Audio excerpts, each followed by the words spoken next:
কেউ বলেন আমেরিকা, কেউ বলেন ভারত, কেউ বলেন দুবাই, আবার অনেকে বলেন এর কোথাও না। নিজ শহরেই আত্মগোপনে আছেন তিনি।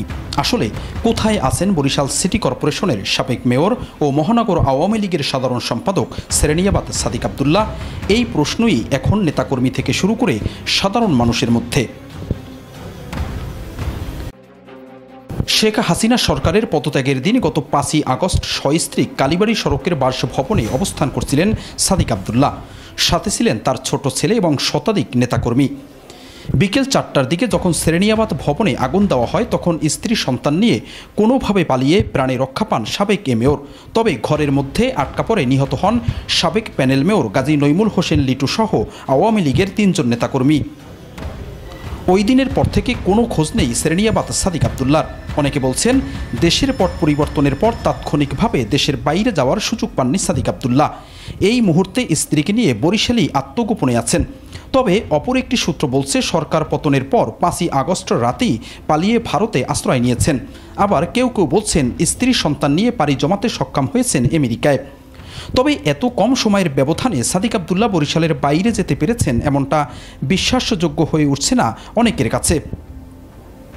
ক্ষমতার 16 বছরে দল করেও কোনো সুবিধা পাননি এমন এক আওয়ামী লীগ নেতা নাম প্রকাশ না করার শর্তে বলেন বরিশাল নগরীতেই আত্মগোপনে আছেন সেরেনিয়াবাদ সাদিক আবদুল্লাহ।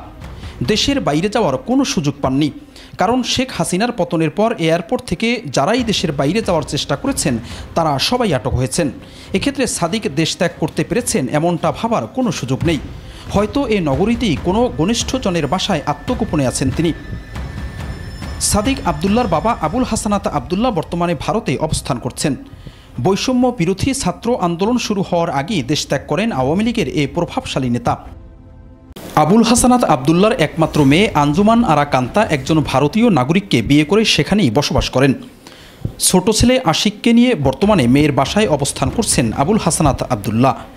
মেজ ছেলে মঈন আবদুল্লাহ অবশ্য এখন পর্যন্ত বাংলাদেশেই আছেন।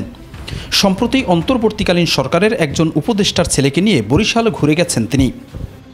সরকার পতনের আগের দিন গত 4 আগস্ট বিএনপি অফিসে আগুন দেয় আওয়ামী লীগের লোকজন।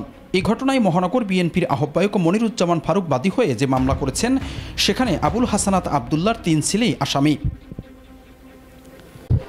2014 সালের 9 এপ্রিল মারা যান তৎকালীন মেয়র ও মহানগর আওয়ামী লীগের সভাপতি শওকত হোসেন হিরণ।